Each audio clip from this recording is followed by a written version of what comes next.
There's probably certain characteristics, if you will, Yeah. that identify toxic leaders.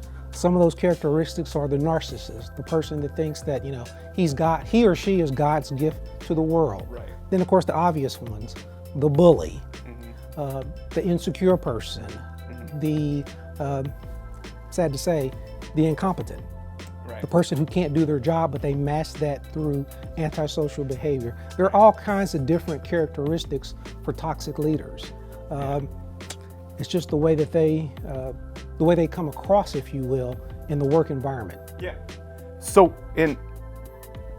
I kind of digress here. Can a leader become a toxic leader over time? Maybe due to the organization's culture, or actually changing them from a good leader into a toxic one. I'd say that they can, if they allow themselves to become a toxic leader. You mentioned a very good point, Sean. Organizationally, there are some organizations, the culture in that organization is toxic. Right. They've had toxic leaders for years, whether it's the business owner or the executives or coworkers. A coworker can create, and I'm sure you and I have both seen it, a coworker can create a toxic environment in an organization. The difference is that coworker, we're equals. Yeah. So we can get with the coworker, we can tell them what we think, how we feel, and we're one-on-one. Yeah. The toxic leader or manager gives us a paycheck. Right. Well, provides us, I won't say they give it, we work for it, but they provide us a paycheck. Yeah. And that's the reticence. They control our livelihood. And so a toxic leader may be allowed to do things, or often are allowed to do things that you would never put up with from your coworker. Right. And it's kind of funny, because if we really think about it, if you as a leader go into an organization and allow that organization's any negative influences to change you into a toxic leader, that's almost being a follower and you're not a leader to begin with. Exactly. Right? Exactly. So there's nothing wrong with digging a little bit deeper to find out, is this person a narcissist? Is this person a bully? Is this person an incompetent?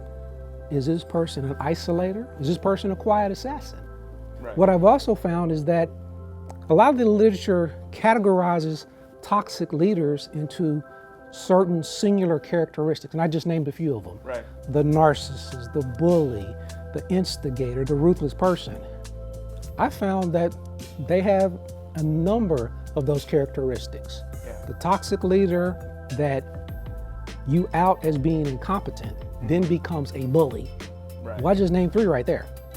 And then what do they do about it? Well, maybe they become the isolator, where no one talks to Sean anymore because the boss doesn't talk to Sean anymore.